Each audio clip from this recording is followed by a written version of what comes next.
pessoal, boa tarde. Eu sou Miriam Aquino, sou diretora do portal Telesíntese e é um prazer enorme estar com vocês aqui novamente para mais uma live. Eu tenho certeza que vocês têm acompanhado, têm gostado muito para quem nos assiste já com alguma certa frequência e para quem está entrando agora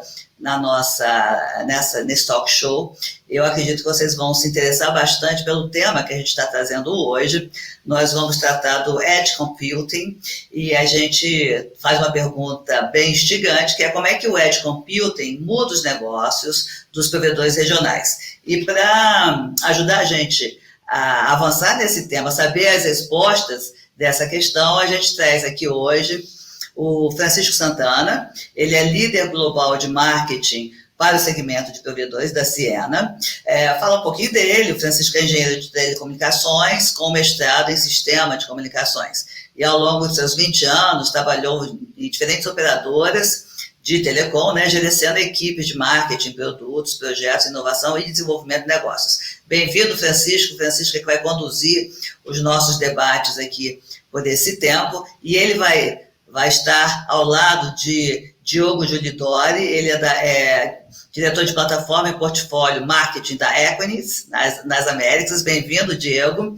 Ele lidera as iniciativas relacionadas à transformação digital. Ele é engenheiro elétrica pela Inatel e tem especialização na University of California e de Michigan também para esse tema. E agora, com a gente, eu gostaria de convidar o Eduardo Lites. Ele é o diretor de negócios de atacado da Tele.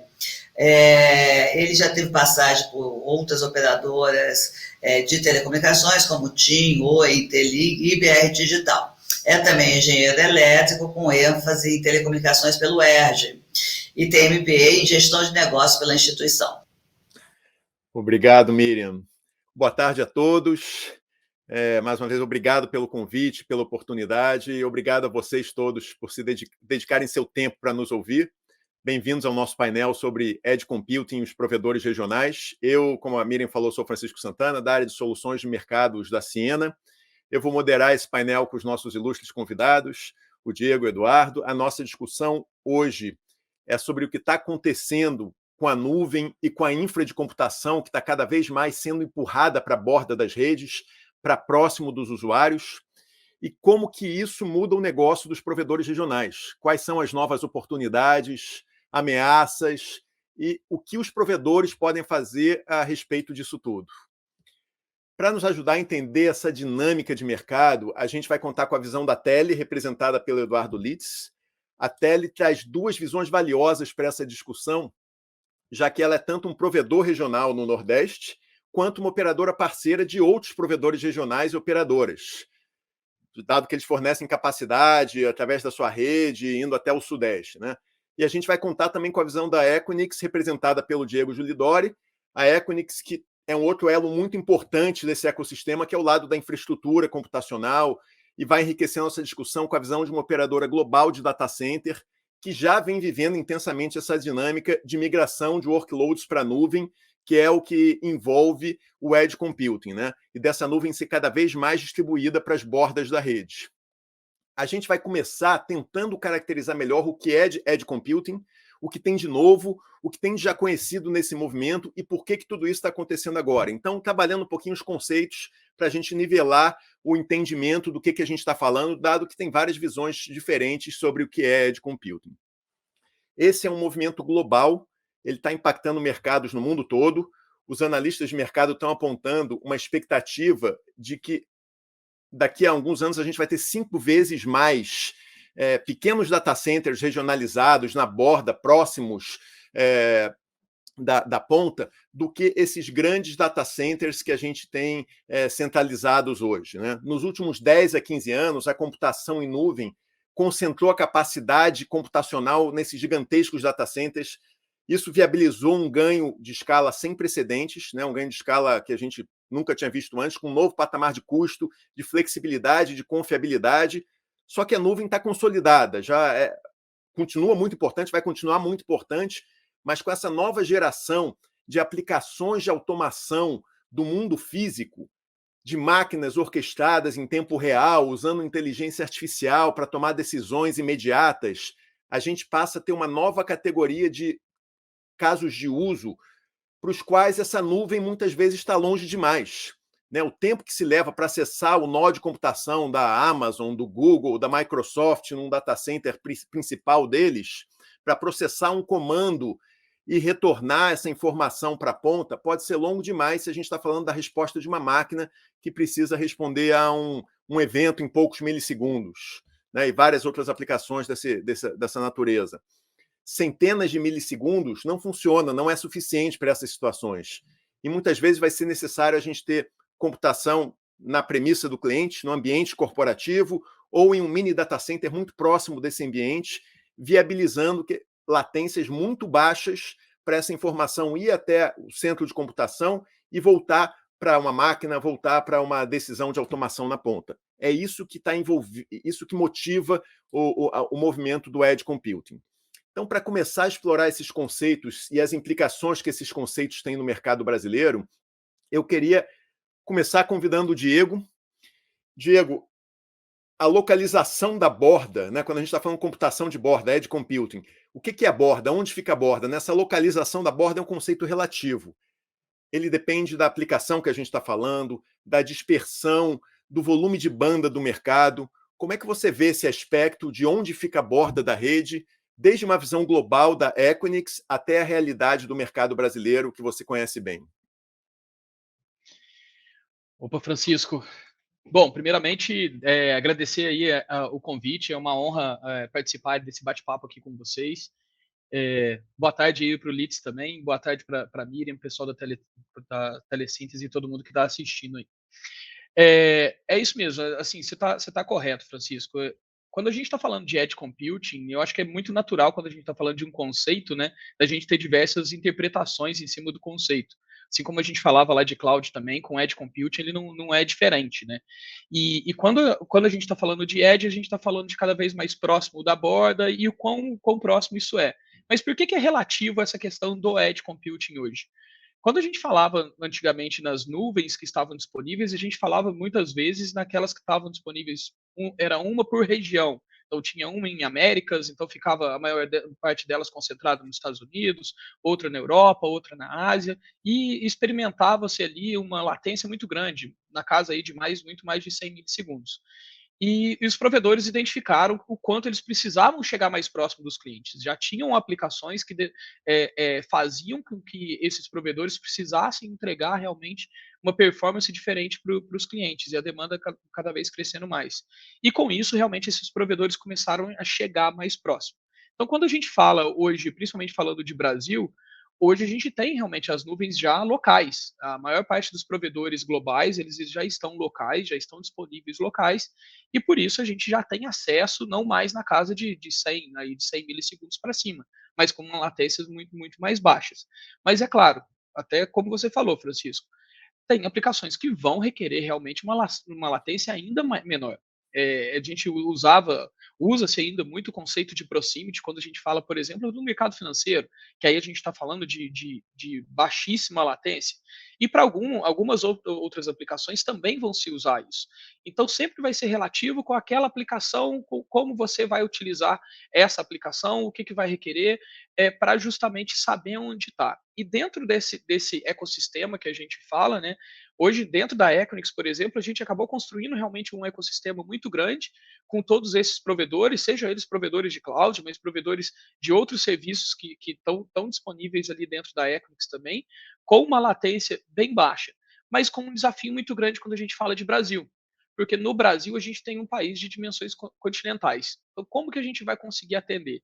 E aí entra não só o trabalho dos data centers onde estão localizados esses nós de rede, né, os nós de acesso a esses cloud providers, mas também dos provedores, como a Tele que está aqui hoje, e os provedores regionais. Então começa-se realmente a abrir um leque muito maior para que os provedores regionais tenham um papel fundamental na distribuição desses conteúdos, seja através até da simples conectividade, ou seja através até de outros serviços que eles possam prestar na ponta.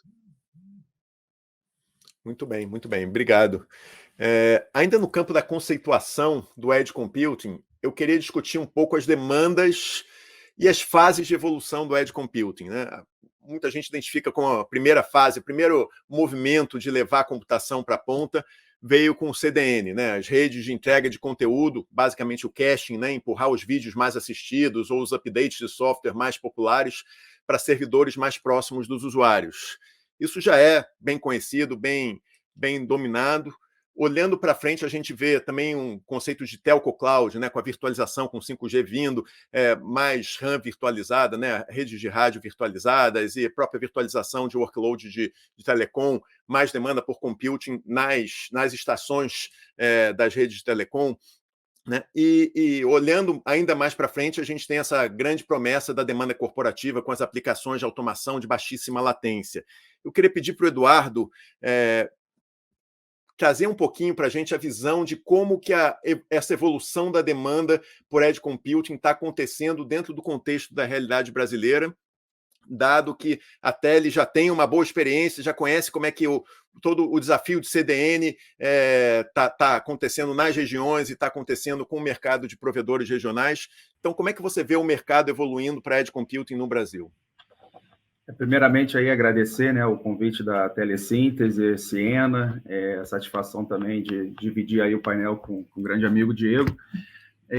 Francisco, isso é um tema realmente bastante interessante, como você até citou, né, a gente tem a visão de, enquanto provedor, né, de fato, de B2C, onde a gente tem lá os nossos usuários finais, e também de operar como uma white label para diversos outros provedores regionais, entregando conectividade, capacidade, enfim, de transporte de dados, IP. Então, a gente tem essas duas visões aí, esses dois viés na hora de entregar uma solução como essa. De fato, se a gente for até um pouquinho antes, né, que você citou, a gente vai relembrar aí dos acordos de peering, né, quando a gente ainda fazia lá as interconexões das redes IP diretamente.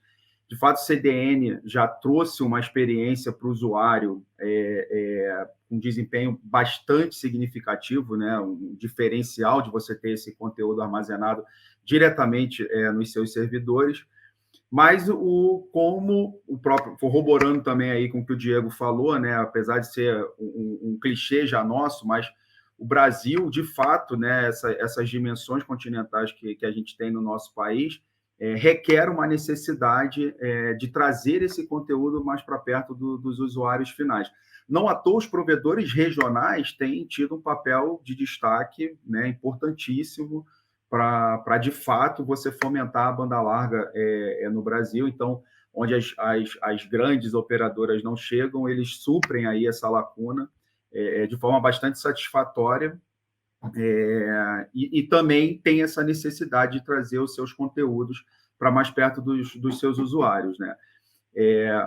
O que a gente tem enxergado é, de fato, essa necessidade de sair dos grandes centros, né? A Tele já há algum tempo, através de uma parceria, por exemplo, com a Rochedime, que é um data center Tier 3 em João Pessoa, um dos poucos, né, do Nordeste, assim, tirando os grandes players, né, de data center, como a própria Equinix, e trazendo essa solução para os seus clientes dessa forma. A Tele operando, obviamente, trazendo toda a conectividade desses clientes até o data center, mas através de um data center localizado em João Pessoa, podendo oferecer esse mesmo conteúdo que esses clientes fatalmente teriam que vir buscar em data centers de São Paulo ou Rio de Janeiro, né?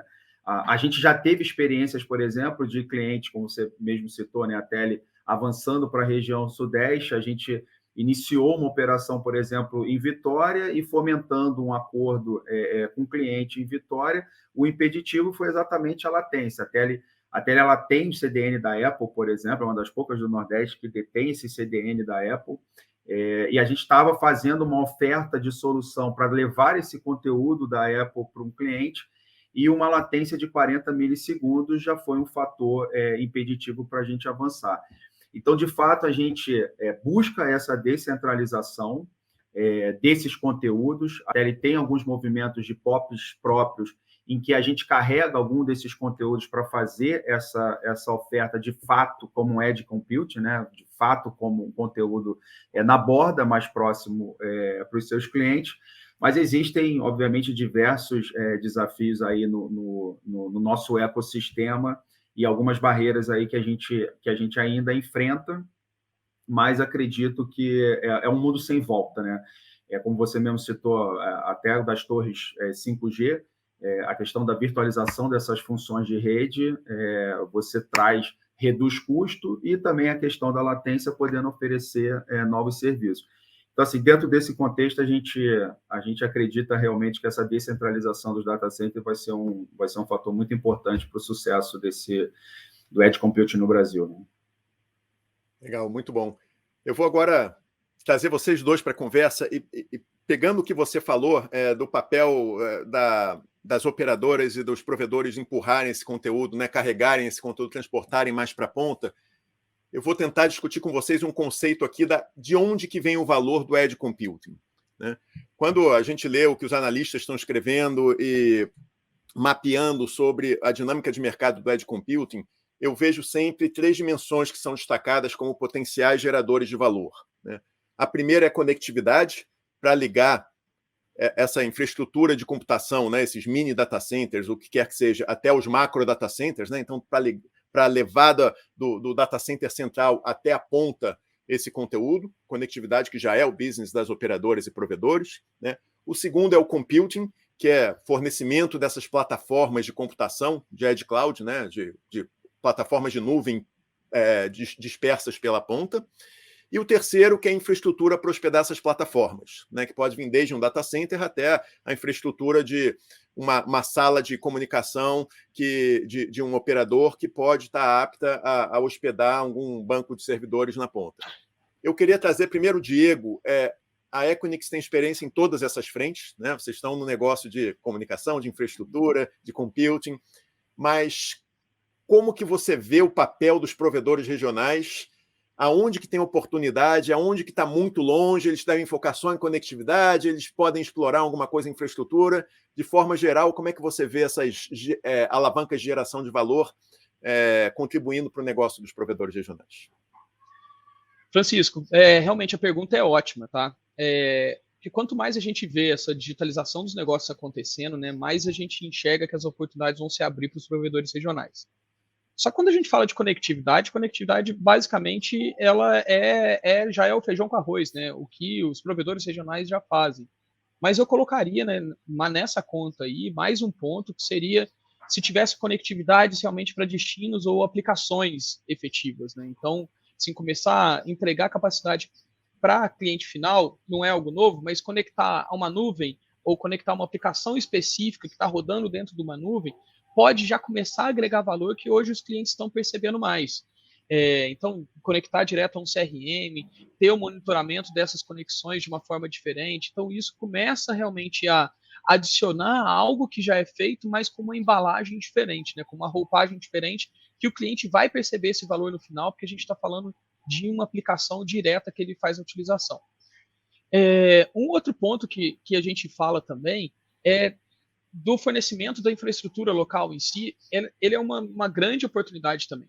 A gente já mencionou aí algumas vezes que algumas dessas aplicações aí vão precisar desse processamento local. E hospedar realmente parte dessas plataformas passa a ser uma grande oportunidade também, né? Então a gente já olha para isso como a conectividade, como algo básico, mas que pode ser melhorado. Toda a parte de infraestrutura que também vai acabar fazendo parte desse ecossistema quando a gente está distribuindo.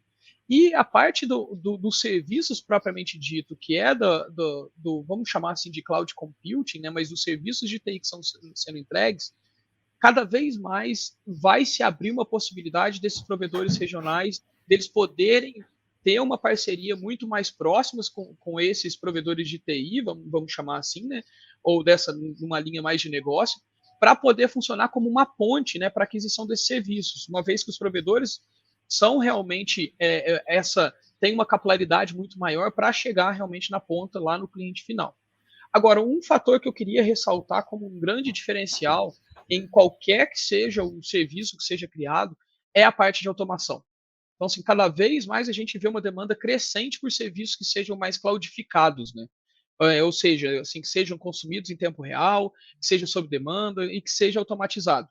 Então, isso só é possível realmente através de uma camada de orquestração e um desenvolvimento com um gateway realmente que funcione tanto para essas conexões quanto para aplicações e para infraestrutura. Então, basicamente, a gente vai ter oportunidades em todas essas frentes. Vale o provedor regional ele analisar, né, ver o que vale mais para ele. Talvez a gente chama muito de upselling, né? Então, crescer um pouco dentro da camada que já consegue, já domina, mas também um cross-selling aí em outros tipos de serviços que vão começar a aparecer cada vez mais, mas sempre pensando que a automação e entrega como serviço e através de software vai ser essencial nessa entrega de serviços. Então, excelentes pontos. Muito obrigado. Eu queria trazer o Eduardo para essa mesma discussão, só que colocar um tempero a mais, né? O Edge Computing, quando a gente está discutindo a oportunidade do Edge Computing para os provedores regionais, a gente entende que Edge Computing é mais uma tendência ajudando a transformar o nosso ecossistema de TI e Telecom, né? E quando a gente fala de um país com as dimensões e os desafios econômicos do Brasil, esse é um ecossistema que já é bastante delicado do ponto de vista de equilíbrio econômico-financeiro, etc. Ele cresceu nos últimos anos muito amparado na contribuição entre diversos players, né, diferentes players trabalhando juntos. Então, eu queria entender com vocês como que fica a colaboração entre os provedores nesse contexto, em especial à medida que grandes fundos de infraestrutura estão consolidando vários players no mercado, implementando processos mais estruturados, que tiram um pouco da flexibilidade das alianças informais que foram tão comuns até agora, e entendendo também como que vocês veem, olhando para frente, a colaboração dos provedores com as operadoras de data center e até mesmo com provedores globais de conteúdo, como Amazon, Google, Azure, dado que os provedores são os donos da fibra pelos interiores do nosso país. Então, Eduardo, se puder trazer sua visão, assim, como que a gente avança nesse ecossistema? É um novo desafio, né? De fato, assim, eu acho que as PPPs, me arrisco a dizer que as PPPs ensinaram um pouco das grandes operadoras que acordos de compartilhamento de infraestrutura era uma necessidade. A gente já ouvia falar em vários e vários eventos que compartilhamento de infraestrutura era a palavra de ordem, mas existia uma resistência das grandes operadoras apostarem em acordos como esse com os PPPs, né? Como a Anatel designou aí as pequenas, médias operadoras, né, provedores, que já tem uma rede, uma malha de fibra ótica no Brasil considerável. Como eu falei, sem esses provedores regionais, não existia massificação de internet no Brasil. E isso só é possível porque essas operadoras, essas empresas, foram lá e meteram a mão na massa e criaram, de fato, uma malha ótica, uma rede de fibra ótica de alta resiliência, diga-se por sinal, rotas protegidas. Agora, é um senso comum entre essas empresas grandes parcerias, seja em construção conjunta, seja um acordo de swap com rede ativa, rede de fibra ótica apagada, rede de capacidade, transporte, né, troca de capacidade, melhor dizendo. Então, assim, isso é algo que a gente vai começar a enfrentar um novo cenário a partir do momento em que você cria-se uma consolidação de um mercado e com a autonomia, vamos colocar assim, né, deter a decisão com os fundos de investimento. Diego, quer complementar? Quero sim, Francisco. Assim, concordo em gênero, número e grau aí com o que o Litz já colocou. Ninguém vai conseguir atender sozinho 100% dos casos. Tá? A gente sempre vai estar com os provedores regionais, a gente sempre vai estar também não só com os regionais, com aqueles locais, com aqueles que estão lá na ponta, e principalmente aqui quando a gente fala também nos centros maiores, também com os outros provedores, fornecendo conexões entre eles para poder fazer essa entrega desse serviço. Assim, para vocês terem uma ideia, eu tenho 2 produtos dentro da Equinix que eu acredito que a gente possa falar que eles resumem bem esse espírito de colaboração, né? Um é o Internet Exchange, que a gente tem também, a gente fomenta também até o IXBR dentro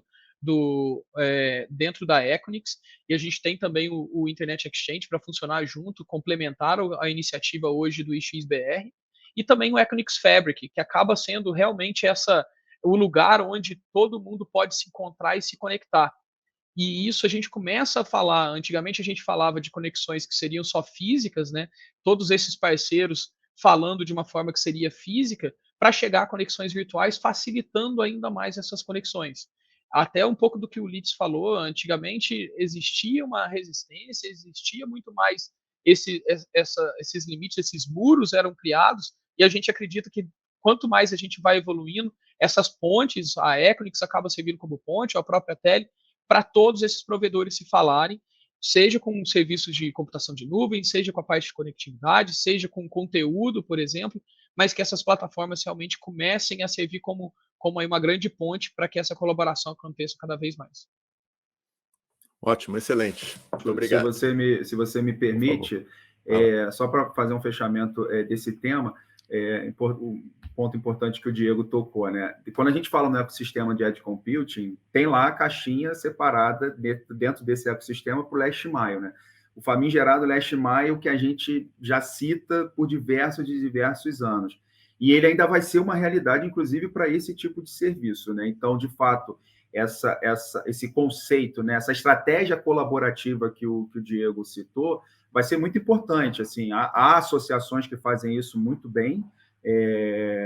A Tele, por exemplo, participa, né, de associações, por exemplo, como a Telcomp, como a Brint. Então, assim, esse espírito colaborativo, eu acho que é algo que essas associações têm como engajamento, e acho importante citar isso, porque, de fato, isso é um diferencial bastante significativo para o nosso mercado. Dentro desse conceito, inclusive, a Tele lançou a Xflex já pensando nisso, realmente, né? A gente consegue colocar conteúdos de diversos AX que a gente já está conectados, entre eles a própria Equinix, né? Concordo, né, plenamente com o Diego quando ele fala dessa questão de o ponto de troca de tráfego dos principais ser dentro da Equinix. Então, a gente oferta esse tipo de serviço sem que o cliente Tele tenha necessidade de contratar uma conexão com a X de Fortaleza, uma conexão com a X de São Paulo, uma conexão com a X do Rio de Janeiro, por exemplo. Numa solução única, a gente oferta conteúdo e a possibilidade de conexão com outros AS numbers, né? Numa mesma conexão, né? Ele não tem necessidade de se conectar localmente em cada um desses AX. Então, assim, são conceitos que já são oriundos dessa estratégia colaborativa aí que o Diego citou, né? Muito bom. Vou estender um pouquinho nossa conversa e tocar no tema que parece que todos os debates de telecom hoje em dia têm que tocar, né? O tema mais quente do mercado, que é 5G. Acaba se misturando com todas as outras tendências no mercado nos dias de hoje. Eu já ouvi de grandes experts do mercado aí falando de 5G e cloud computing, que não tem uma relação clara de causa e efeito, né? Não é o cloud computing não está sendo diretamente acelerado pelo 5G, nem vice-versa, mas é claro que existe uma influência e que os dois vão estar acelerando a demanda e provocando transformações ao mesmo tempo e se compondo, se combinando nesse efeito, né? Como que vocês estão vendo a perspectiva, e começar com o Eduardo, representando o operador aqui, como vocês estão vendo a perspectiva do 5G criar novas oportunidades e novas demandas para vocês, e onde que o Edge Computing se mistura com isso? Talvez na demanda de conectividade para operadoras móveis, qual a relação que você encontra aí, ou o distanciamento entre essas tendências? O que a gente enxerga, né, que essas tecnologias se cruzam de fato, na virtualização das funções de rede, né? O famoso NFV aí, bem falado, né, nas diretorias técnicas das operadoras, porque, de fato, para você ofertar novos serviços com a tecnologia do 5G, tem serviços que você só vai conseguir deixar disponível com uma baixa latência, né? A gente acredita muito disso andando em conjunto para esses casos de virtualização das funções de rede que traz até uma redução de custos, né? Você consegue botar lá softwares operando com o mesmo padrão do hardware que seria do seu nó de rede, né? Então, assim, isso é um ponto importante, até por questão de segurança também, né? Você ter uma rede resiliente e na ponta você evita, obviamente, casos, por exemplo, de indisponibilidade, né? Quebras de SLAs, né? Em acordos aí com essas grandes operadoras, que requer uma necessidade realmente de nível de serviços altíssimos. Então, isso a gente acredita que anda junto, mas, como você bem citou, não eliminando, né? São duas coisas que, de fato, andam em paralelo e a gente acredita, obviamente, que o mercado ainda vai ser um grande consumidor dessas duas tecnologias, né? Diego, algum ponto que você gostaria de complementar? Todo esse emaranhado, né? E aí a gente também cita não só 5G, mas como IoT, todas essas tecnologias que a gente começa a fazer parte do nosso dia a dia cada vez mais, né? Vão, sem dúvida nenhuma, abrir novas oportunidades para todos aí, e não tenho dúvida que os provedores regionais podem aproveitar bastante. Até um ponto adicional, Francisco, que me ocorreu aqui, uma experiência que a gente vivenciou aqui, pegando o gancho aí do complemento do Diego, quando você fala, né, em todas essas frentes tecnológicas que a gente está vivenciando, você gera, de fato, diversos dados, né? O Big Data está aí, né? Já tão amplamente falado. E uma das coisas que alguns dos nossos clientes requer quando falam, né, como eu citei, quer saber como é que é o KMZ para saber por qual rota, né, por onde você está percorrendo a sua rota, quer saber a sua latência, mas também com a preocupação da exposição de dados confidenciais, né? Porque dependendo da aplicação, do serviço que você está entregando lá na ponta, isso vai de frente com algumas políticas regulatórias, políticas de compliance que esses clientes exigem hoje.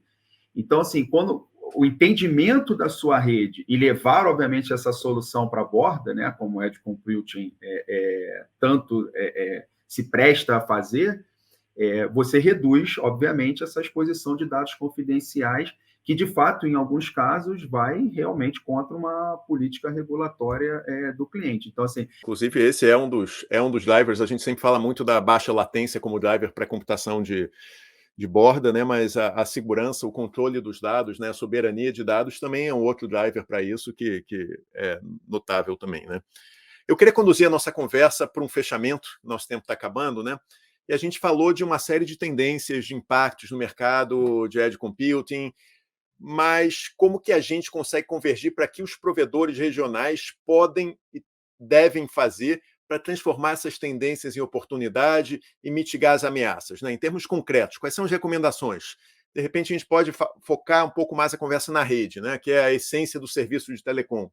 Essas tendências vão significar mais demanda de banda na ponta, serviços mais críticos, necessidade de mais controle dos serviços, mais visibilidade, mais gestão, baixa latência.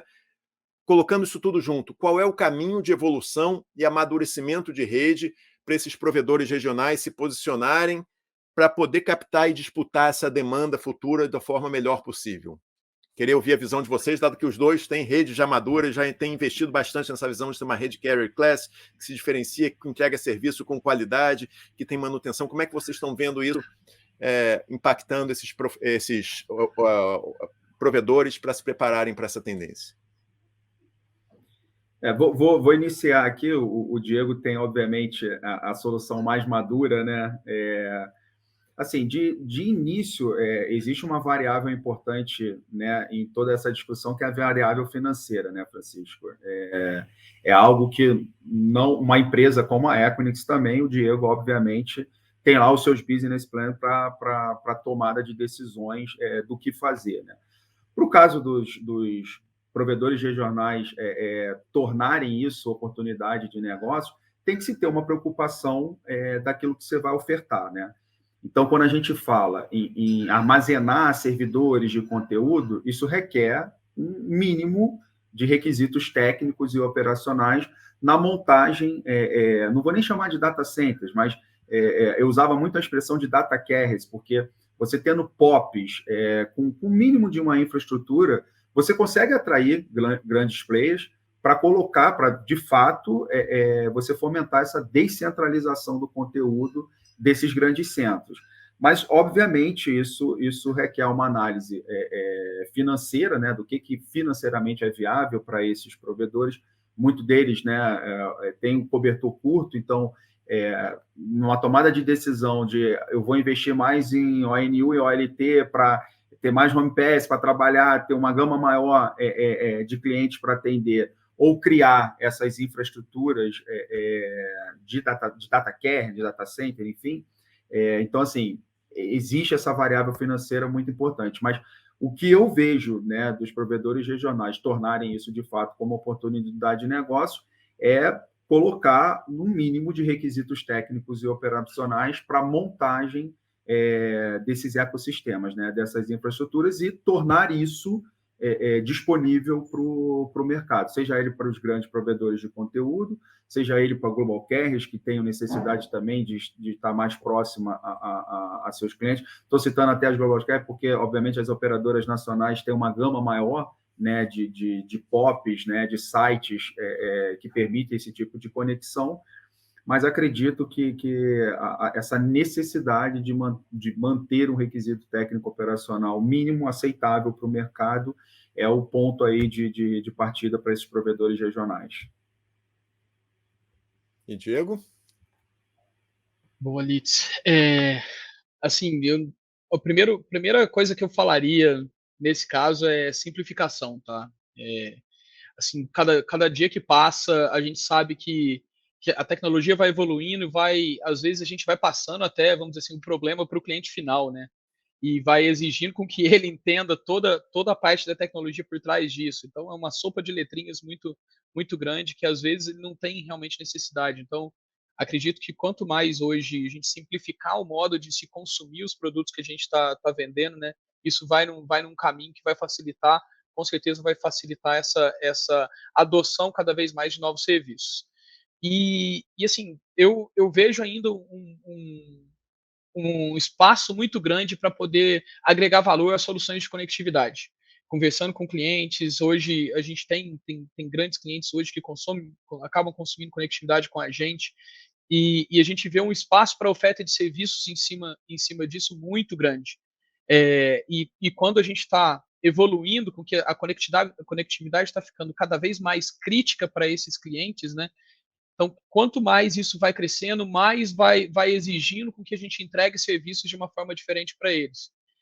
Seja através de não só aumentar a SLA, mas sim oferecer uma possibilidade de monitoramento fim a fim, até na aplicação, para poder realmente conseguir efetivamente falar para o cliente que o problema muitas vezes não é a conectividade, por mais que possa parecer, mas que muitas vezes pode ser também dentro de um possível cloud provider ou de alguma aplicação específica, mas realmente para poder dar uma transparência muito maior no serviço que hoje os provedores entregam.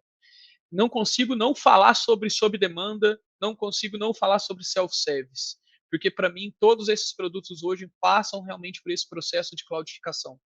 Então, eu realmente, olhando como as grandes oportunidades que a gente tem hoje, eu olho com muito bons olhos realmente com que esses provedores regionais eles consigam agregar valor no que eles já fazem hoje, colocando essa camada de serviços aí para chegar agregar valor para o cliente final deles, seja através de soluções que vão chegar e vão conseguir fazer com que eles consumam a aplicação de uma forma muito mais fácil, ou seja através de self-service que eles possam contratar via um portal, ou até soluções sob demanda que eles podem pagar conforme o uso e por aí vai. Então a gente tem bastante espaço, mas não tiraria realmente do radar todo o leque que vem junto quando você chega nos grandes centros, e aí o céu é infinito, né? A gente pode realmente ter uma grande gama de serviços podendo ser ofertados lá na ponta através desses provedores regionais. O desafio de você entregar conectividade é muito grande, tem N variáveis, tem a variável da segurança pública, eu acho que é um fator hoje em dia que tem gerado um custo absurdo para as empresas. A gente tem vandalismo de site, vandalismo de caixa de emenda, a gente tem roubo de fibra. Assim, os problemas são mais diversos, que vocês sabem, né? Mas que o usuário lá na ponta ele não quer escutar justificativa nem explicação, né? Então, assim, essa frase realmente é significativa, né? Você escutar de um representante da Equinix citar isso, que de fato nem sempre o problema está na conectividade, porque são N fatores aí que implicam nesse nosso negócio, né? Não, muito bom. Os dois trouxeram pontos super relevantes, uma visão muito complementar e completa de como que essas dinâmicas estão acontecendo no mercado brasileiro, né? A gente tem que fechar agora nosso painel, mas eu queria comentar que o que a gente tem visto pela Ciena, tanto trabalhando com os provedores no Brasil, como com outros lugares do mundo, está completamente alinhado com o que vocês estão falando, né? Quando a gente fala de novas tendências, de novas oportunidades de serviço, passa muito por essas pequenas operadoras, por esses provedores tornarem suas redes mais robustas, equiparem suas redes para ter mais flexibilidade, mais adaptabilidade para responder a novas demandas, capacidade de dar visibilidade da gestão. O Diego falou muito de automação, né, de virtualização, trazer toda essa nova gama de ferramentas para que a rede consiga entregar essas novas demandas, responder esses novos casos de uso, essas novas aplicações. É um desafio desses operadores, desses provedores estarem se renovando, né, trazendo novas funcionalidades para se destacarem nesse mercado. Então, queria agradecer muito a vocês dois pela visão fantástica que vocês trouxeram do nosso mercado. Agradecer mais uma vez a Miriam pela oportunidade. E, Miriam, quiser fazer o nosso fechamento, muito obrigado. Muito obrigada a vocês, Francisco, Diego, Eduardo. E tem, na minha visão, um pouco que eu acho que foi o mais importante desse debate para mim, mas os desafios vão ser muito grandes, e quero avisar que quem quiser mais detalhes, quiser explicações específicas sobre algum tema, é só, por favor, responder ao formulário que está aí, que vocês vão ter a principal questão que vocês quiserem colocar respondida e esclarecida pelos nossos especialistas, tá? Gente, muito obrigada, eu agradeço bastante o bate-papo e certamente os nossos internautas e espectadores também gostaram muito. Quem quiser, ainda dá tempo para fazer as perguntinhas e a gente vê vocês na próxima, né? Um abraço, querido. Obrigado, tchau, pessoal. Tchau, tchau. Obrigado. Tchau.